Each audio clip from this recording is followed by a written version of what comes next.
আমাকে মুখ খুলতে বাধ্য করবেন না।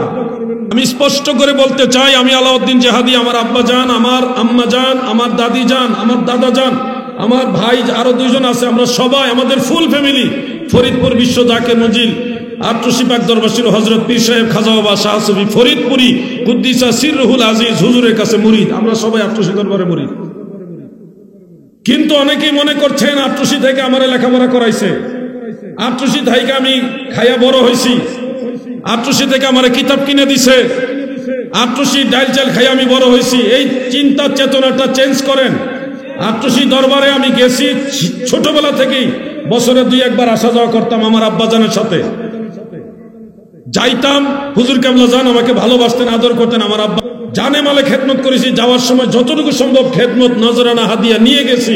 ওখান থেকে কখনো আনার জন্য যাইনি, ওখান থেকে দোয়া এবং নেক নজর আনার জন্য গিয়েছি, নজরে কারাম চেয়েছি। ওখান থেকে টাকা পয়সা ইনকামের জন্য যাইনি। পীর মুরিদি ওটাকে বলে না। আমি আমার পীরকে ভালোবাসে জাকের মঞ্জিল আসা যাওয়া করেছি। আর যেটুকু আমি খেয়েছি তাবারুক, এটা হলো তাবারুক, এটা বরকতের জিনিস হিসেবে খেয়েছি। আপনারা যদি মনে করেন না ওইখানে পয়রে থাইকা ওখানে খাইয়া ডাইল চাল খাইয়া তারা খাওয়াইয়া তারা কিতাব কিনা দিয়ে আমারে লেখাপড়া করেছে, এটা আপনাদের পুরোপুরি সত্য দাবি হবে না। আমার মা বাবা আমাকে লেখাপড়া করিয়েছে, আমার আল্লাহ আমাকে দয়া করেছে, আমার দয়াল নবীর উসিলায় আমি আলেম হয়েছি। আমার পীরের দোয়া আছে, নজরে করম আছে, সেটা আমি চিনা পেতে নেই। আমার পীরের নেক নজর আছে। কিন্তু কে আমারে খাওয়াইয়া পড়াইছে, কে আমারে কিতাব কিনে দিয়েছে? যারা রিক্সাওয়ালা, দিন মজুর, ভ্যান চালক, অটো চালক, মাটি কাটে, তাদের কাছ থেকে হাতিয়া নিয়ে চলে, নজরানা নিয়ে চলে, তারা আমাদেরকে দিবে, এই চিন্তাটাই মাথা থেকে সরায় দেন। আমরা আলেমরা দরবার শরীফে খেদমত করেছি, আপন মুর্শিদকে ভালোবেসে খেদমত করেছি। এটার নামই পীর মুরিদি। পীরের দরবারে গেলে গোলাম হয়ে থাকতে হয়। মাটি কাটছি, পাথর ভাঙছি, চাউলের বস্তা, আলুর বস্তা মাথায় নিয়েছি, পাকশালা খেদমত করেছি, ঝাড়ু দিয়েছি, দরবারে খেদমত করেছি। এটার নাম পীর মুরিদি। প্রত্যেক বৎসরে কমে হলে আমার 2 থেকে 3 লক্ষ টাকা ব্যক্তিগতভাবে খরচ করেছি। আর আমার কিতাবাদি যা কিছু সংগ্রহ হয়েছে আমার ব্যক্তিগত উদ্যোগে হয়েছে, কারো টাকায় না। যারা বলে যে আমি পড়াইছি লেখাইছি, এরা নিজেরাই তো মানুষের টাকা দিয়ে চলে। সারা বছর, সারা অতীতের 20-30 বছর ইতিহাসে পরে ইতিহাস দিয়ে দেখেন, তারা কোনোদিন গরিব মানুষকে দানও করে নাই। আমি এটা তীব্র নিন্দা জানাই যারা এই ধরনের কথা বলেন। আমার সম্পর্ক আমার পীরের সাথে, আমার সম্পর্ক আমার মুর্শিদের সাথে। আমার পীরের দরবারে ধুলাবালি আমার কাছে দামি।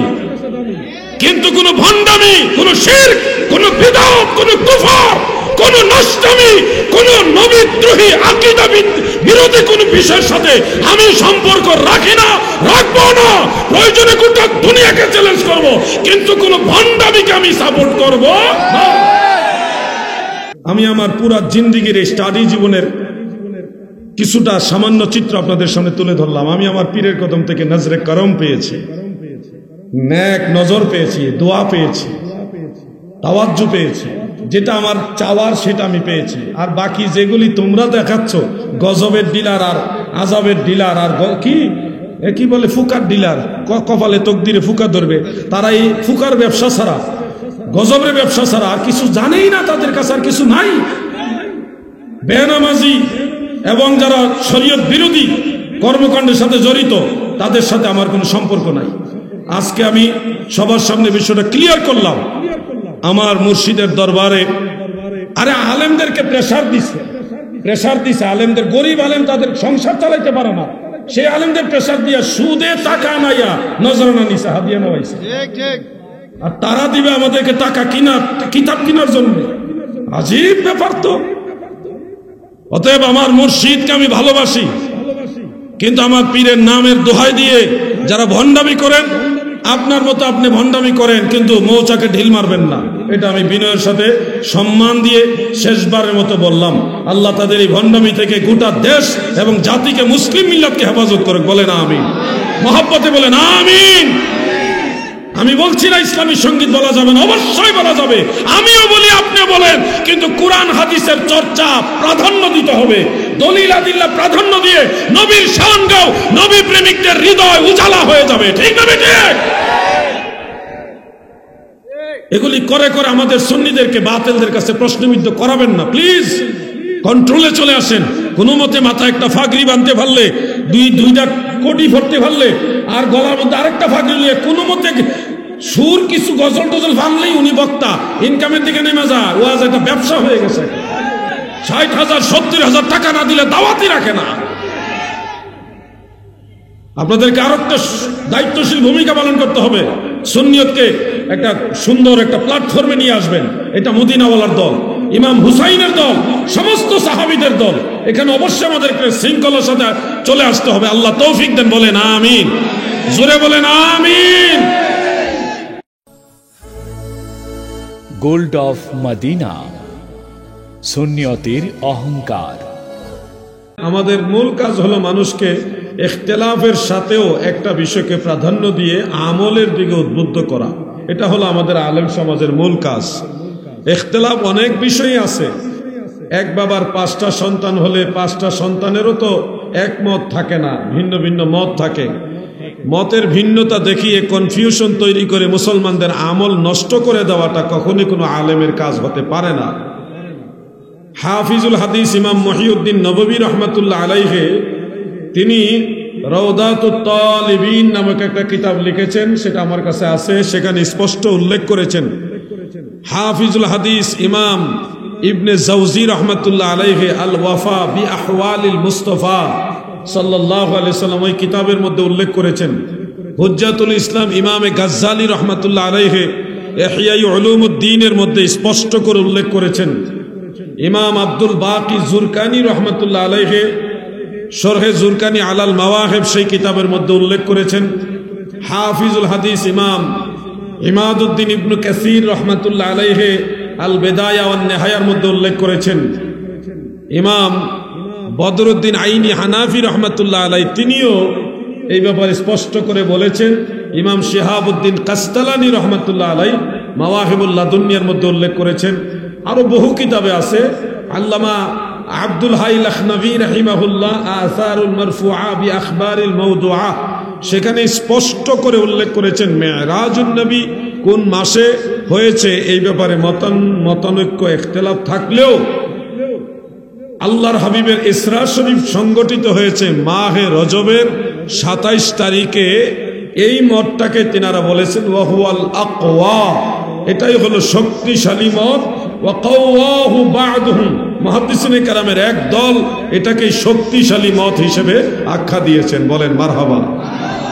অতএব মত ভিন্ন ভিন্ন থাকতে পারে, মেরাজ কোন মাসে হয়েছে এটা নিয়ে ইখতিলাফ থাকতে পারে, কিন্তু যেহেতু মুহাদ্দিসিনে কেরাম একটা ফায়সালা দিয়েছেন রজব মাসের 27 তারিখ আল্লাহ রাসূলের মেরাজ হয়েছে, সুস্পষ্ট ফায়সালা থাকার পরেও যারা এটা মানতে চাইবে না এবং এটাকে ইখতিলাফ দেখিয়ে মানুষকে কনফিউশনের মধ্যে ফেলে মানুষের রোজা নামাজ তাসবিহ তাহলিল রুকু সেজদা কোরআন তেলাওয়াত জিকির আজকার এই ধরনের নেক আমল থেকে যারা মাহরুম করে দিবে তারা কখনোই মুত্তাকি ফরহেজগার আল্লাহওয়ালা মদিনাওয়ালার প্রেমিক উম্মত হতে পারে না। আল্লাহর হাবিব নবী সরকার দু জাহান রাহমাতুল লিল আলামিন মেরাজে গিয়েছেন, এটা তো কিতঈ ভাবে সাবিত। আমার নবীজির মেরাজের 3টা অংশ রয়েছে। একটা অংশ হলো মসজিদে হারাম থেকে মসজিদুল আকসা। শরহে আকায়েদ নসফির মধ্যে উল্লেখ, এটা কিতঈ সুবুত দ্বারা সাবিত রয়েছে, নাসুল কুরআন দ্বারা সাবিত। সুবহানাল্লাযী আসরা বিআবদিহি লাইলাম মিনাল মাসজিদিল হারামি ইলাল মাসজিদিল আকসা ইলা আখিরিল আয়া। এই মেরাজের ঘটনা আশ্চর্যজনক ঘটনা বিধায় আমার আল্লাহ নিজেই সুবহানা শব্দ ব্যবহার করেছেন। এরপরে বলেন আসরা বি আবদিহি, আবদিহি শব্দটা মূলত রূহ এবং দেহ সহ সশরীরে যিনি জীবিত তার ব্যাপারে ব্যবহার হয়। এই জন্য নবীজির সশরীরে মেরাজের প্রতি ইন্ডিকেট করে, ইঙ্গিত করে আমার আল্লাহ বলেছেন আসরা বিআবদিহি, আমার আল্লাহ আমার নবীকে রূহ মুবারক এবং দেহ মুবারক সহ সশরীরে মেরাজ করাইছেন, ইসরা করাইছেন। মিনাল মসজিদিল হারামি ইলাল মসজিদিল আকসা, মসজিদে হারাম থেকে মসজিদ আকসা পর্যন্ত এই মেরাজটা, এই ইসরাটাকে আমার আল্লাহ নিজে কোরআনে সূরা বনী ইসরাইলের প্রথম আয়াতে একেবারে স্পষ্ট করে দিয়েছেন। এই জন্য শরহে আকায়েদে নসফির মধ্যে উল্লেখ, কেউ যদি মসজিদে হারাম থেকে মসজিদে আকসা পর্যন্ত আল্লাহর নবীজির ইসরাকে অস্বীকার করে, সে কাতঈয়ুস সুবুত কাতঈয়ুদ দালালাত দ্বারা সাবিত দলিল অস্বীকার করার কারণে, তাকযীবে কোরআনের কারণে কাফের হয়ে যাবে। নাউজুবিল্লাহ বলেন। দ্বিতীয় স্টেপ হল আল্লাহর হাবিব নবী সরকারে দু জাহান, আমাদের দয়াল নবী মসজিদ আকসা থেকে বাইতুল মুকাদ্দাস থেকে বুরাকের সাওয়ার হয়ে সিদরাতুল মুনতাহা পর্যন্ত গিয়েছেন। যেই কথাটা হাদিসে মশহুর দ্বারা সাবিত রয়েছে, এমনকি কোরআনুল কারীমের মধ্যেও ইশারাতুন নস রয়েছে, স্পষ্ট নসে কোরআন দ্বারাও সাবিত। ওয়ালাকাদ রাআহু নাজলাতান উখরা ইনদা সিদরাতিল মুনতাহা। সুবহানাল্লাহ। আল্লাহর হাবিব আমার দয়াল নবী বুরাকের সাওয়ার হয়ে ওই মেরাজে সপ্তম আসমানের উপরে সিদরাতুল মুনতাহা পর্যন্ত গিয়েছেন। এই অংশ যদি কেউ অস্বীকার করে, শরহে আকায়েদে নসফির মধ্যে উল্লেখ, সে ব্যক্তি গোমরাহ হয়ে জাহান্নামী হবে, অস্বীকার করা যাবে না। মনে রাখবেন আমার নবীজির ঊর্ধ্বগমন যেটা সপ্তম আসমানের উপরে যে সফর, এটাও ছিল সশরীরে। কারণ হলো আল্লাহর নবীর ঊর্ধ্বগমনের বিষয়টা আমার আল্লাহ তাআলা এইভাবে উল্লেখ করেছেন, সুম্মা দানা ফাতাদাল্লা ফাকানা কাবা কাউসাইনি আও আদনা ফাআওহা ইলা আবদিহি মা আওহা। আমার আল্লাহ এমন দয়াল আল্লাহ গো, আমার নবীকে সপ্তম আসমানের উপরে আরশ কুরসি লৌহ কলম পার করায়া, আল্লাহর আরশ পার করায়া কাবা কাউসাইনি আও আদনা ওইখানে নিয়েছেন। ওই স্থান সম্পর্কে সহিহ বুখারীর কিতাবুত তাফসীরের মধ্যে হযরত আনাস রাদিয়াল্লাহু আনহু থেকে একখানা riwayat উল্লেখ রয়েছে। আমার দয়াল নবীজি বলেন, আমার আল্লাহ আমার এমন এক জায়গায় নিয়েছে গো, লা ইয়ালামুহু ইল্লাল্লাহ। ওই জায়গা সম্পর্কে আমার আল্লাহ ছাড়া আর কেউ জানে না। সুবহানাল্লাহ। আরশ সম্পর্কে আমরাই জানি কোরআন হাদিসের মাধ্যমে, কুরসি সম্পর্কে, লৌহ কলম সম্পর্কে কোরআন হাদিসের মাধ্যমে আমরা জানি। কিন্তু আমার নবী বলেন, আমার আল্লাহ আমাকে এমন জায়গায় নিয়েছে যেই জায়গা সম্পর্কে লা ইয়ালামুহু ইল্লাল্লাহ, ওই জায়গা সম্পর্কে শুধুমাত্র আমার আল্লাহ ছাড়া আর কেউ জানে না। সুবহানাল্লাহ। তোমার জন্যই বানায়াছে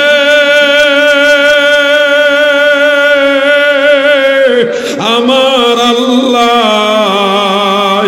এই সারাটা দুনিয়া গো নবী, নবী তুমি ইমামুল আম্বিয়া। বলুন নবী তুমি ইমামুল আম্বিয়া। আমার ভাইয়েরা গভীর মনোযোগ। আল্লাহর হাবিব আমার দয়াল নবীজি আল্লাহ তাআলার দিদারে গেলেন। মূলত নবীজি নিজের থেকে যায় না, আমার আল্লাহ নিয়েছেন। আল্লাহর নবীকে এগিয়ে নেওয়ার জন্য বুরাক পাঠিয়েছেন। শুধু বুরাক বা বাহন পাঠায় নাই, ওই বাহনের সাথে সফর সঙ্গী পাঠাইছেন আমার আল্লাহ জিবরিল ফেরেশতাকে পাঠাইয়া, জিবরিলকে সঙ্গী বানাইয়া সেই বাহন সহ আমার নবীকে সিদরাতুল মুনতাহা পর্যন্ত নিয়েছেন। ওই জায়গায় যাওয়ার পরে জিবরিল আলাইহিস সালাম থেমে গেলেন। আমার নবী প্রশ্ন করলেন, মাসাবিহুস সুন্নাহর মধ্যে উল্লেখ রয়েছে, ইমাম বগবী রাহমাতুল্লাহ আলাইহি হাদিস কোট করেছেন, ইমাম তাবারানী মুআজামুল কবীরের মধ্যে হাদিস উল্লেখ করেছেন, আরো কয়েকটা কিতাবের মধ্যে উল্লেখ। আমার আল্লাহর হাবিব হযরতে রাসূল আকরাম সাল্লাল্লাহু আলাইহি ওয়াসাল্লাম জিবরিল ফেরেশতাকে জিজ্ঞাসা করলেন, জিবরিল তুমি কি আল্লাহকে দেখেছো? জিবরিল তুমি কি আল্লাহকে দেখেছো? জিবরিল বলে, না গো ইয়া রাসূলুল্লাহ, আমি কখনো আল্লাহ তাআলাকে দেখিনি। তাহলে তুমি আমার কাছে ওহী নিয়ে কিভাবে আসো, কোত্থেকে ওহী নিয়ে যাও? জিবরিল বলে, ইয়া রাসূলুল্লাহ, সিদরাতুল মুনতাহা শেষ প্রান্তে একটা বড়ই গাছ আছে, এই বড়ই গাছের নিচে আমি জিবরিল অবস্থান করি। এখানে আমার আল্লাহর কালামগুলি লাউহে মাহফুজ থেকে আমার কাছে চলে আসে। বাল হুয়া কুরআনুম মাজিদুম ফি লাউহিম মাহফুজ। লাউহে মাহফুজের সেই কোরআন আমার আল্লাহ আমি জিবরিলের কাছে সিদরাতুল মুনতাহার মধ্যে পাঠায়, আমি সেটা আপনার কাছে পৌঁছে দেই, এটুকুই জানি। ওগো দয়াল নবী,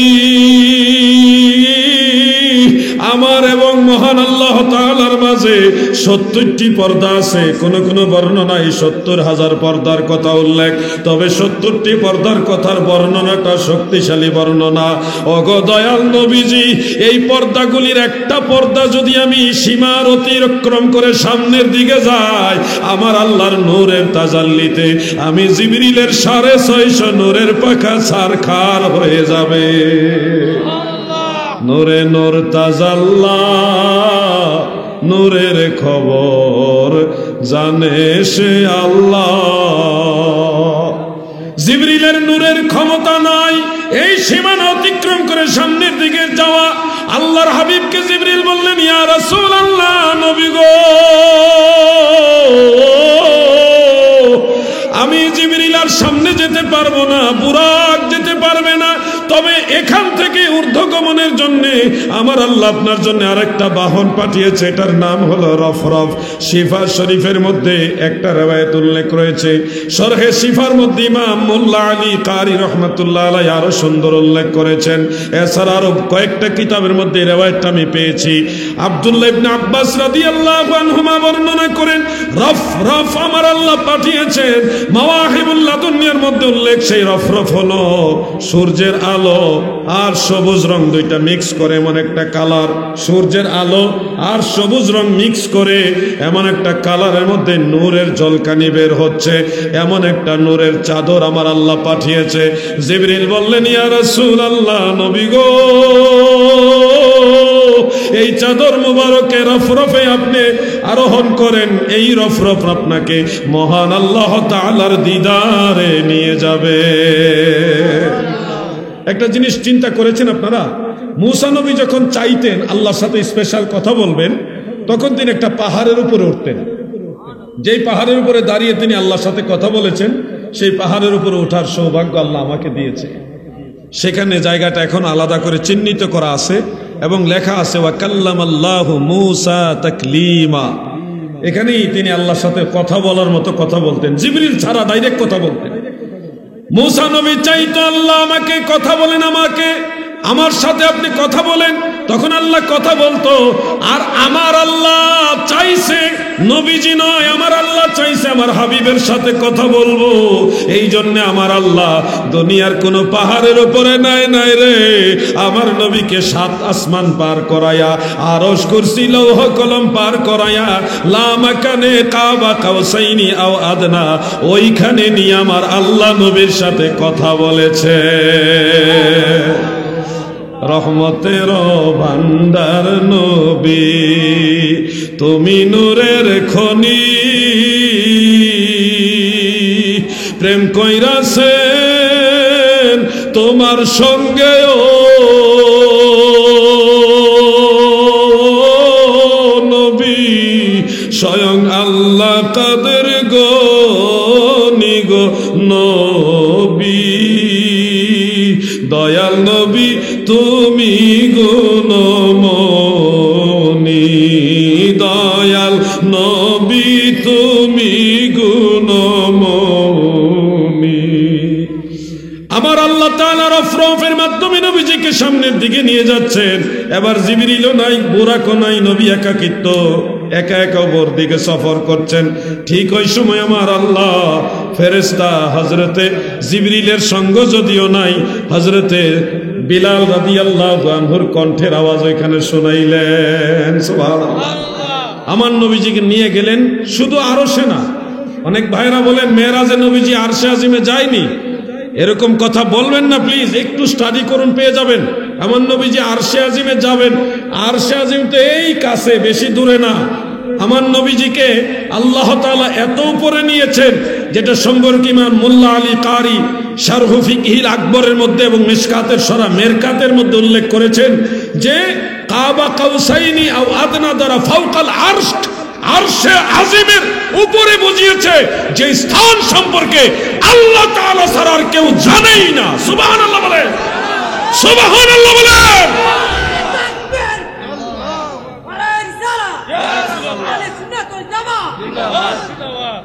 আমি কথা বলি সবসময় ডকুমেন্টারি কথা বলি, গায়ের জোরে চাপার যোগে কথা বলি না। কোনো ভাই যদি সন্দেহ করেন যে হাদি ভাই আপনি যে বলছেন এটা কি কিতাবে আছে কিনা, আপনি নিজে আগে ট্রাই করেন, খুঁজে না পেলে আমাকে জিজ্ঞাসা করেন, আমি আপনাকে হেল্প করবো ইনশাআল্লাহ, আপনাকে খুঁজে বের করে দিব। সুন্নিরা কোরআন হাদিসের বাইরে চলে না, সুন্নিরা মদিনাওয়ালার দল, সুন্নিরা কোরআন সুন্নাহর দলিল নিয়ে চলে, ঠিক না ঠিক? এগুলি মনে রাখতে হবে। সব আলেম হয়তো পর্যাপ্ত দলিল জানে না, কিন্তু কোন সুন্নি আলেম কোরআন সুন্নাহর বাইরে চলে না। কারণ হলো তারা আহলে সুন্নাত ওয়াল জামাতের আকীদা বিশ্বাস করে। ব্যক্তিগত বিষয় বলছি না, আকায়েদের বিষয়টা বলছি। প্রিয় ভাই আমার, আমার নবীজি আরশে আজিমে গিয়েছেন, আরশের উপরে গিয়েছেন, এটা শরহে আকায়েদে নসফির মধ্যে উল্লেখ আছে। শরহে আকায়েদে নসফির মধ্যে এই কথাটা উল্লেখ রয়েছে, কিন্তু এরপরেও কিছু ভাইয়েরা মানতে নারাজ। কেন জানি না, কিসের কারণে জানি না। শোনো, আমি নবীজির কথা বলি, আমরা সুন্নিরা নবীর ওয়াজ করি, নবীর শান গাই, নবীর কথা বলে শান্তি পাই। কেন? আমরা নবীজিকে ভালোবাসি। আর আপনারা যারা নবীর কথা শুনলেই চেহারা মলিন করেন, দলিল খুঁজেন, আর বিদআত, শিরক, কিচ্ছা কাহিনী এই ধরনের ট্যাগ লাগাইবার চেষ্টা করেন, আপনাদের বলছে আপনাদের হৃদয়ে যেদিন মদিনাওয়ালার মহব্বত পয়দা হবে, সেদিন দেখবেন এই আলোচনাগুলি সবচেয়ে বেশি মজার আলোচনা আছে। অযথা কখনো নবীজি সম্মান নিয়ে আঘাত করে কথা বলবেন না। আমরা আপনাদের সাথে ঝগড়া করতে চাই না। আমার নবীজির ব্যাপারে যদি কেউ আঘাত করে কথা বলে, তখন আমরা আর সহ্য করতে পারি না। প্রিয় ভাই আমার, এখানে আরেকটা বিষয় মনে রাখবেন। দুনিয়াতে মূসা কালিমুল্লাহ বলেছিলেন, রাব্বি আরিনি, হে আমার রব আমাকে দেখা দাও। আমার আল্লাহ বলেছেন, লান তারানি, তুমি আমাকে কখনোই দেখতে পারবে না। অথচ আমার নবীজিকে দেখা দেওয়ার জন্য আমার আল্লাহ লামাকানে নিয়ে গেছেন। বেশ কম আছে ভাই আমার, মূসা নবী আমার আল্লাহকে দুনিয়াতে থেকে চর্মচক্ষুর মাধ্যমে দেখতে চেয়েছেন, কিন্তু দুনিয়া থেকে চর্মচক্ষুর মাধ্যমে কোনো মানুষ আমার আল্লাহকে দেখতে পারবে না। কারণ আল্লাহ নিজে বলেছেন, লা তুদরিকুহুল আবসার ওয়া হুয়া ইউদরিকুল আবসার। কোন চর্মচোখ আল্লাহকে দেখতে পারবে না, বরং আমার আল্লাহ তাআলা সমস্ত চোখের গতিবিধি পর্যন্ত দেখেন। এই জন্য দুনিয়া থেকে কোনো মানুষ চর্মচক্ষু দ্বারা মহান আল্লাহ তাআলাকে দেখার সামর্থ্য রাখে না। মূসা নবী এই দুনিয়া থেকে চর্মচক্ষু দ্বারা আল্লাহকে দেখতে চেয়েছেন, এই জন্য আমার আল্লাহ এটা নাকচ করে দিয়েছেন। তাফসীরে মাযহারির মধ্যে উল্লেখ, এবং ইমাম ইবনে হাজার আসকালানী বুখারী শরীফ ফাতহুল বারীর মধ্যে উল্লেখ করেছেন, আমার নবীজি এই দুনিয়া থেকে অসংখ্যবার অন্তরের চক্ষু মুবারক দ্বারা দেখেছেন বটে, কিন্তু চর্মচক্ষু মুবারক দ্বারা দুনিয়া থেকে দেখেছেন আমরা দাবি করি না। আমার নবীজি চর্মচক্ষু দ্বারা মহান আল্লাহ তাআলাকে লামাকানে কাবা কাউসাইনি আও আদনা, ওইখানে যাইয়া সিদরাতুল মুনতাহার কাছে গিয়াও দেখছে। কোরআনের লা তুদরিকুহুল আবসার এই বিধান হলো দুনিয়ার জন্য, কোরআনের বিধান জান্নাতের জন্য নয়, কোরআনের বিধান সিদরাতুল মুনতাহার জন্য নয়, কোরআনের বিধান আরশে আজিমের উপরে কাবা কাউসাইনি আও আদনা ওইখানের জন্য নয়। কোরআনুল কারীমের বিধান হলো এই দুনিয়ার জন্য। এই জন্য দুনিয়া থাকতে কোনো মানুষ চর্মচক্ষু দ্বারা আল্লাহকে দেখতে পারবে না। এটাই আল্লাহ বলেছেন, লা তুদরিকুহুল আবসার, কোন চোখ আল্লাহকে দেখতে পারবে না। কিন্তু আমার নবীজি বলেছেন, আন ইবনে আব্বাস রাদিয়াল্লাহু তাআলা আনহুমা ক্বালা ক্বালা রাসূলুল্লাহ সাল্লাল্লাহু আলাইহি ওয়াসাল্লাম রাআইতু রাব্বি আযজা ওয়া জাল্লা। হযরত ইবনে আব্বাস বর্ণনা করেন, আল্লাহর হাবিব বলেন, উম্মতেরা শোনো, রাআইতু রাআইতু রাব্বি, আমি আমার রব তাআলা আল্লাহ তাআলাকে চর্মচক্ষু দ্বারা দেখেছি।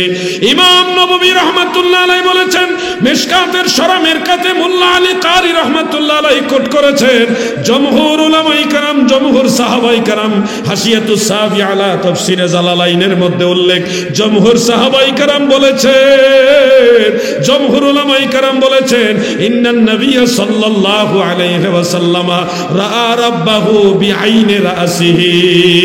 সুবহানাল্লাহ বলেন। আমার নবীজি এই কপালের চক্ষু মুবারক দ্বারা, চর্মচক্ষু দ্বারা আমার আল্লাহকে দেখেছে। সুবহানাল্লাহ বলেন। এটা হলো কাবা কাউসাইনি আও আদনা। অতএব কোরআন যারা পড়েন, আমার অনুরোধ থাকবে তাফসীর পড়ে তাফসীর সহকারে পড়বেন, নিজের মতো করে বোঝার চেষ্টা করবেন না। মুফাসসিরিনে কেরাম যেভাবে বুঝেছে ওইভাবে আপনাকে বুঝতে হবে। আর এখনকার জামানার ওয়াজ নসিহত নষ্ট হয়ে গেছে, সব বাউল গান, সব বক্তার মুখস্থ, 10টা সূরা ঠিক মতো জানে না, বাউল গান 50টার উপরে মুখস্থ। এগুলি থেকে বের হয়ে আসেন।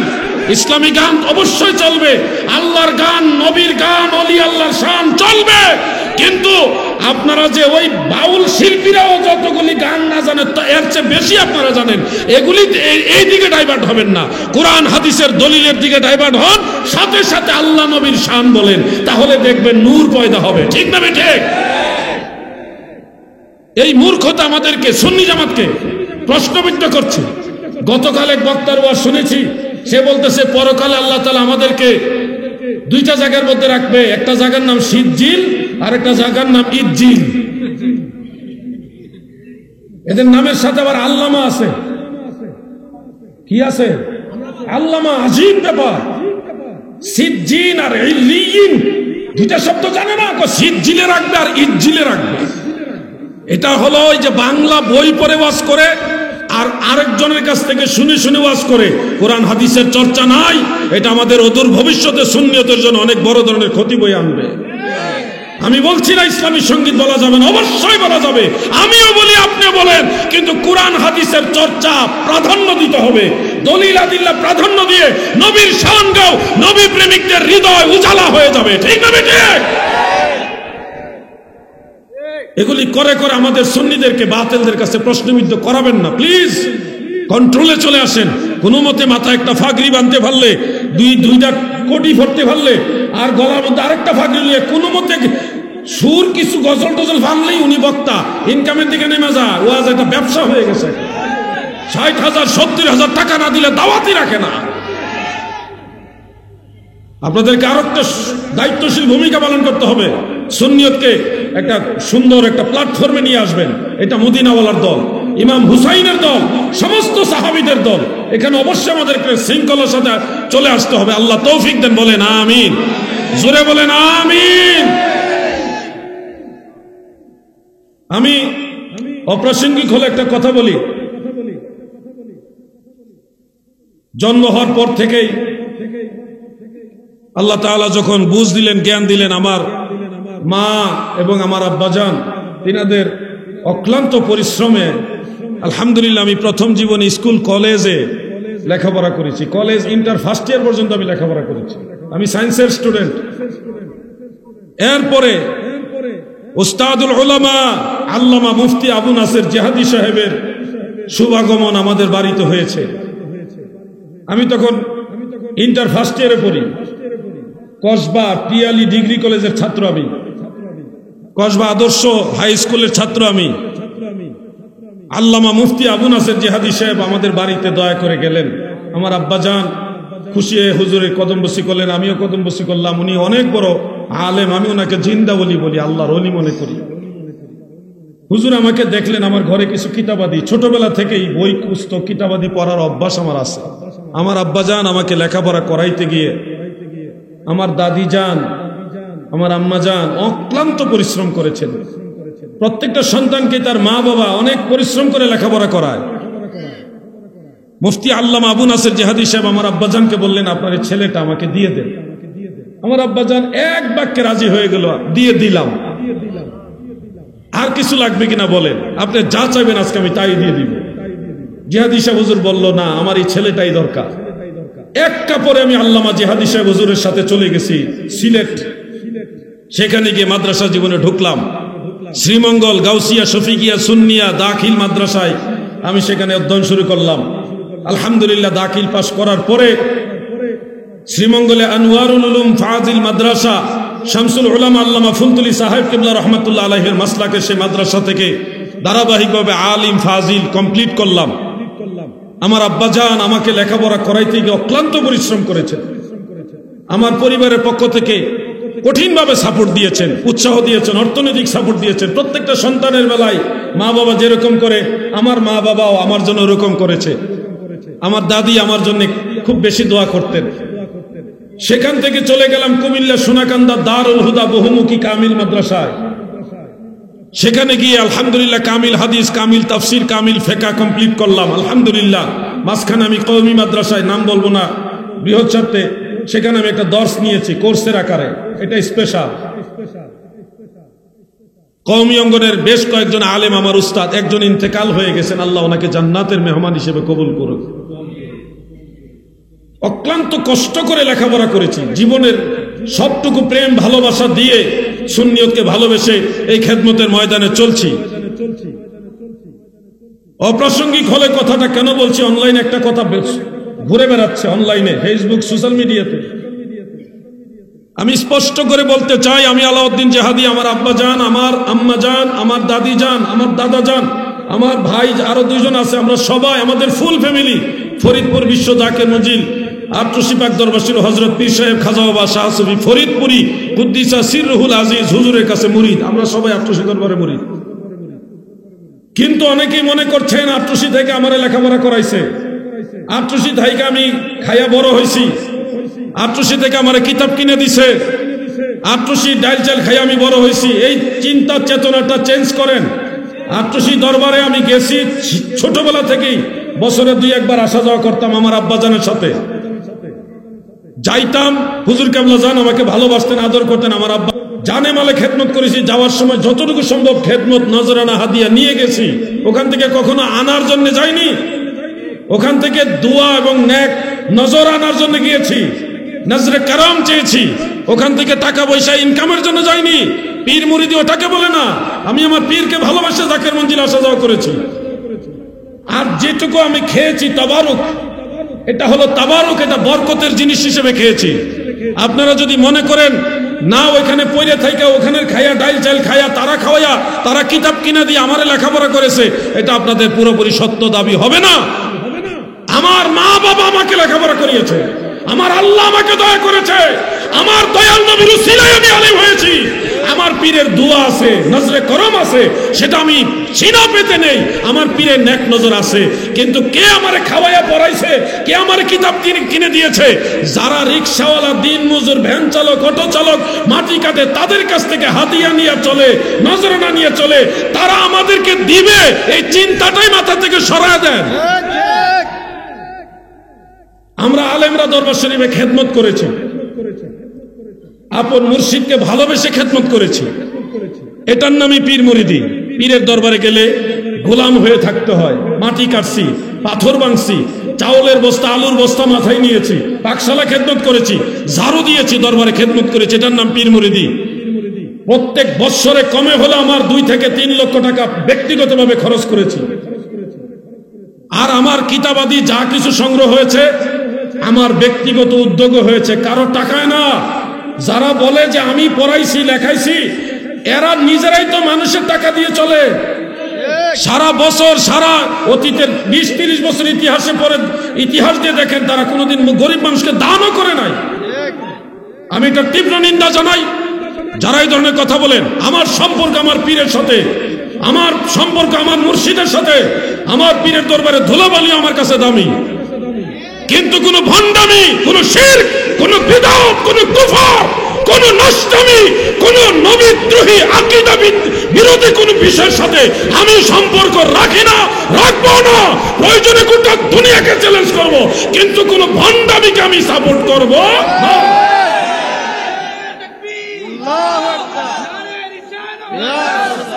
যারা আমিরে মুআবিয়া রাদিয়াল্লাহু আনহুকে গালাগালি করে, এটা গোপন কিছু নয়, অসংখ্য প্রমাণ আছে। সেখানে মাজারে সেজদা হয়, ভিডিও চিত্র আছে আমার কাছে, একটা না অনেকগুলো আছে। সবাই না, ওখানে অনেক ভালো মানুষ আছে, অনেক ফরহেজগার লোক আছে, তাহাজ্জুদ নামাজ পড়ে, রহমত পালন করে, ওজিফা কালাম করে, এরকম বহু ভালো মানুষ আছে।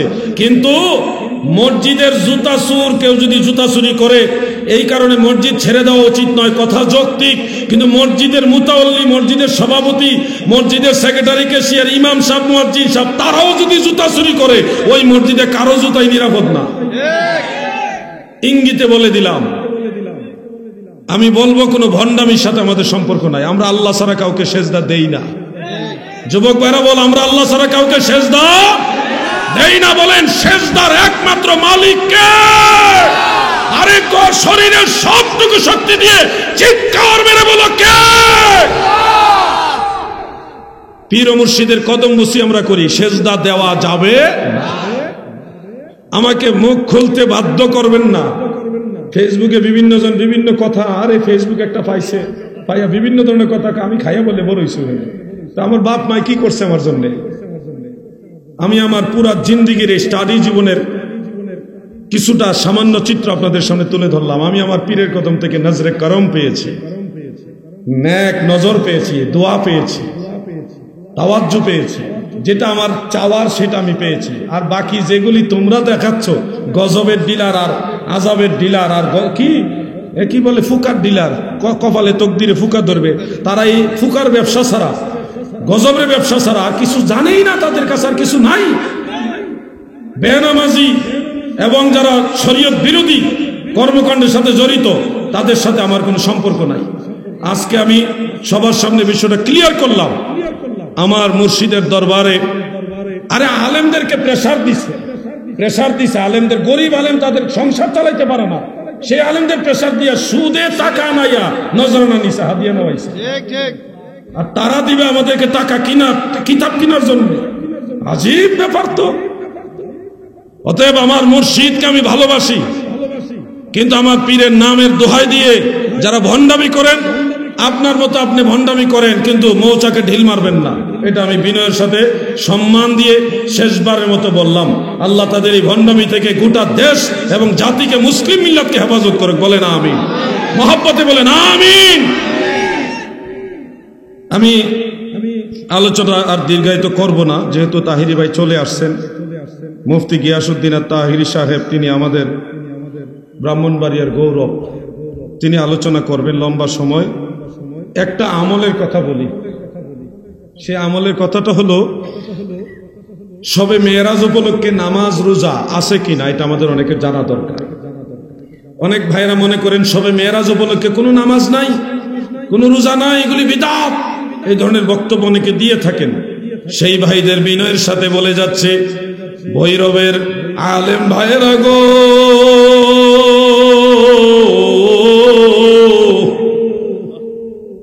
দুইটা কিতাবের নাম বলি, নোট করে রাখেন। একটা হলো ইমাম বাইহাকি রহমাতুল্লাহ আলাইহির শুআবুল ঈমান, আর একটা হলো ফাদাইলুল আওকাত। এই দুইটা কিতাবে হাসান সনদের একখানা হাদিস উল্লেখ রয়েছে। وعن سلمان الفارسي رضي الله تعالى عنه قال قال رسول الله صلى الله عليه وسلم في رجب ليلة ونهار। আল্লাহর নবী বলেন, রজব মাসে একটা দিন এবং একটা রাত রয়েছে। যেই দিনের বেলায় কেউ যদি রোজা রাখে, মান সামা যালিকাল ইয়াউমা কানা কামান সামা মিনাদ দাহরি মিআতা সানা। ওই একটা দিনে কেউ যদি একটা রোজা রাখে, আল্লাহর নবী বলেন এক রোজায় 100 বছর নফল রোজা রাখার সমান সওয়াব হবে। সুবহানাল্লাহ বলেন। বাইরে বের চলে আসছে।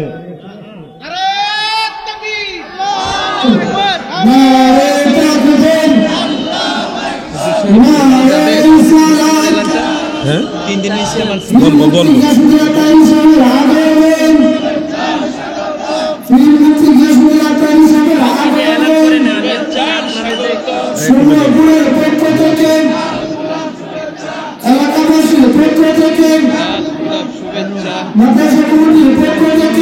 সময় নাই।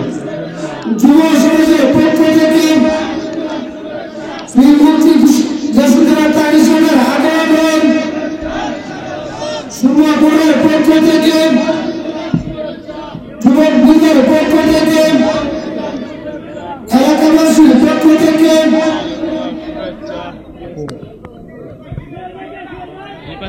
প্রিয় সুবিধাতা, আমরা তখন যার জন্য আকাঙ্ক্ষিত ছিলাম সিংহরায়ণ উপজনকারীদের স্পন্দন অশোক রসুল মুজাহিদ রসুল্লাহ হুজরাত আল্লাহ হযরত মাওলানা মুফতি গিয়াসউদ্দিন তাহেরি সাহেব আমাদের মধ্যে উপস্থিত হয়েছেন। প্রথম হাজির আমরা ইতিমধ্যে দেখতে পাচ্ছি আমাদের শাইখ আল্লামা পীর মুফতি গিয়াসউদ্দিন তাহেরি সাহেব আমাদের মধ্যে উপস্থিত হয়েছেন। সকলে পড়ি আলহামদুলিল্লাহ। আলহামদুলিল্লাহ, আজকের মাহফিল কমিটির পক্ষ থেকে যাদেরকে দাওয়াত করা হয়েছে সবাই উপস্থিত হয়েছেন। আমরা সকল ওলামায়ে কেরাম শাইখগণকে আন্তরিকভাবে মোবারকবাদ জানাচ্ছি। আপনারা ডানে বামে যারা দাঁড়িয়ে আছেন অযথা আমি অনুরোধ জানাচ্ছি আপনারা সবাই একটু বসতে সুন্দর হবে।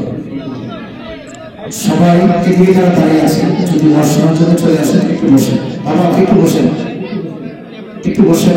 আমাদের শেখ আল্লামা মুফতি মোহাম্মদ আলাউদ্দিন জিহাদি হুজুর অল্প কিছুক্ষণের মধ্যেই তার আলোচনায় থেকে নিয়ে আনতেছেন। তারপর পরেই আমাদের শেখ পীর মুফতি গিয়াসউদ্দিন তাহেরি সাহেব কথা বলতে শুরু করবেন ইনশাআল্লাহ। আমার আলোচনার দীর্ঘায়িত করবই না, এখানে আমি ইতি টানবো। তবে এটুকু কথা যে রজব মাসের 27 তারিখে আল্লাহ রসুল সাল্লাল্লাহু আলাইহি সাল্লামের হাদিস থেকে প্রমাণ রয়েছে 27শে রজব কেউ যদি রোজা রাখে 100 বছর নফল রোজা রাখার সমান সওয়াব। ওমান কামা তিলকাল লাইলাতা কানা কামান কামা মিনাদ দাহরি মিআতা সানা।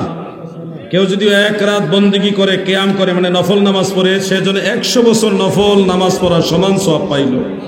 নবী করিম সাল্লাল্লাহু আলাইহি সাল্লাম বলেছে সেটা হলো রজব মাসের 3 দিন বাকি থাকতে দিন।